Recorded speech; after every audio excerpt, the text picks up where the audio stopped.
Mississippi State should win. No, the game's at home. Ole Miss has more talent. They've recruited in the top 15. Now, not only that, but Ole Miss, and yeah, coming off the weekend, Ole Miss got beat by 3 touchdowns to Vandy. Ole Miss's defense is not as bad as Mississippi State's. I have the numbers to back it up. Both of them are bad. Mississippi State has given up 29 touchdown passes. Their defense. They're 14 out of 14. So you have the numbers. 12 and 13 have given up that many combined.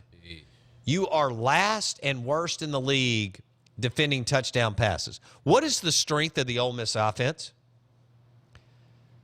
Throwing touchdown passes, explosive plays through the air.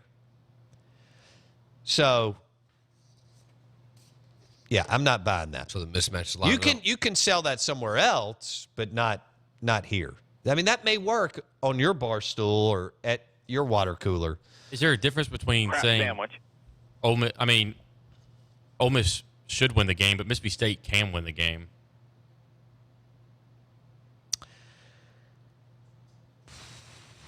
I'm trying to let me dream up a scenario There's where definitely Mississippi State, Ole Miss, Shea would have to turn the ball over multiple times. And Mississippi State, what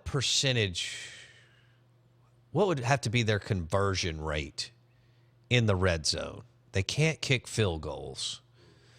So their conversion actually just once they march into Ole Miss territory, we'll expand it because I still don't believe I think the red zone should be not inside the 20. I think it should be inside the 25 or 30 now, the way the game is called and the way the game is played.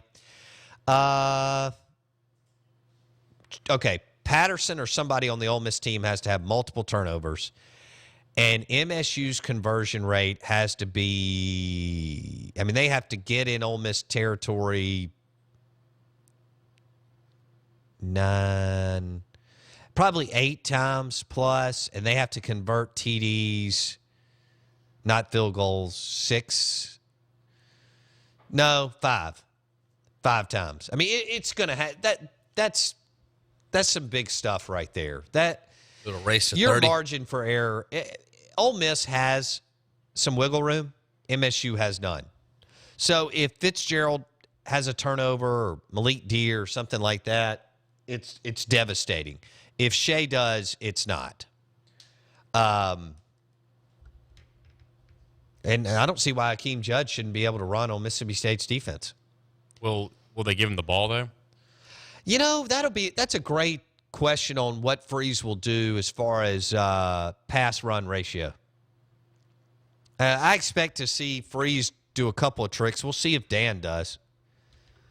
And who could throw the ball out of the backfield other than Shea Patterson and Nick Fitzgerald. I will tell you this. You have 2 very, very talented quarterbacks in this game.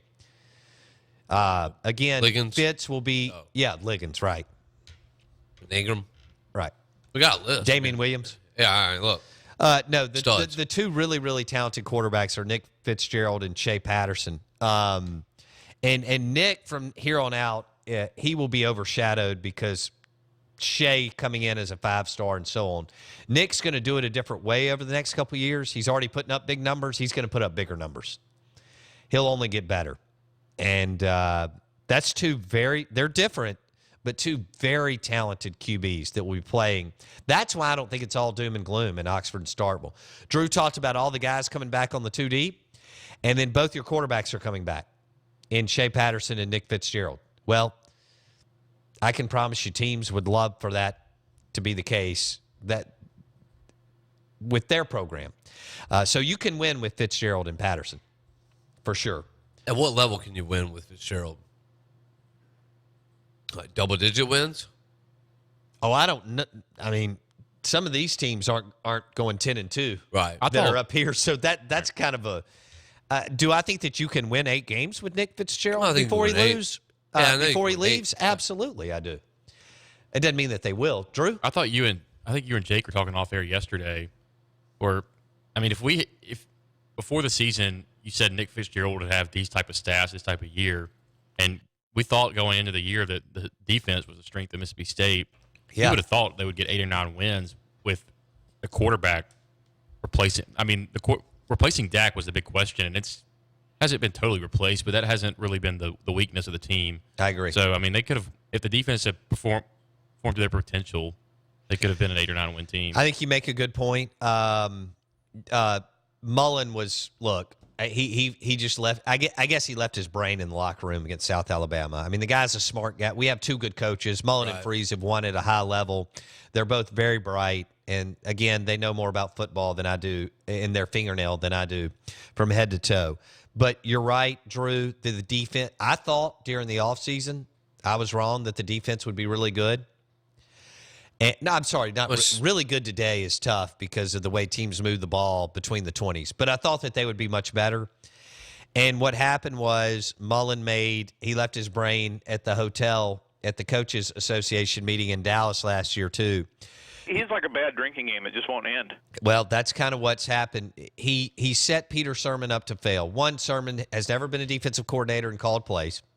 So he walked into the SEC West with that, and then he matched him up with assistant coaches that he's never coached with. And that was and they changed scheme from 4-3 to 3-4, and that was a recipe for disaster. Now, Jake Wimberly has done all that video stuff on his Twitter feed at Jake Wim, and he has, again, within the last 24 hours, cut up games and showed you that a lot of times it is not alignment, it is execution, and the fact that evidently guys don't want to tackle anybody.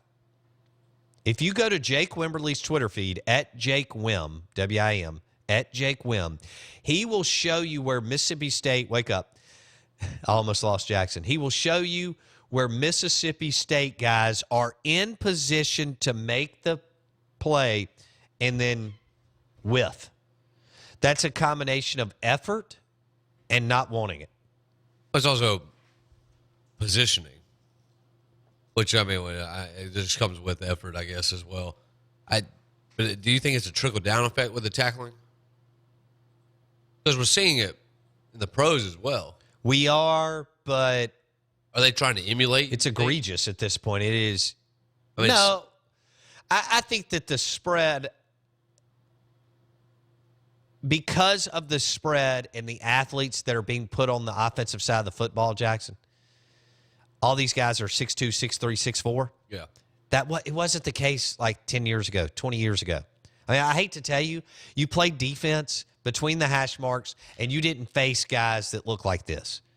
A lot of them were left on the defense. A lot of the guys playing wide receiver were beefed up, and they were linebackers or defensive ends. Yeah. Instead, they look like Laquan Treadwell or Evan Ingram or or Bear Wilson, some of these other guys. And so it's just difficult. We have Mike Detillier coming up next. Mike Detillier on the Saints and the latest out of LSU as far as who's going to be the next LSU coach.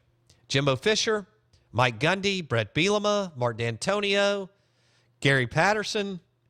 If Texas snags Tom Herman, who's going to LSU? Jimbo, Fedora, D'Antonio, Gundy, Mullen, Bielema. Who else did we? Oh, Mike Leach. Some good super coach. Oh, Gary Patterson. Would they pay $10 million to get Petrino? Live in the Bank Plus studio, straight ahead. Our man, Mike Detillier, WWL New Orleans, the latest out of LSU. Who will replace Les Miles? Because surely it ain't going to be Eddie O.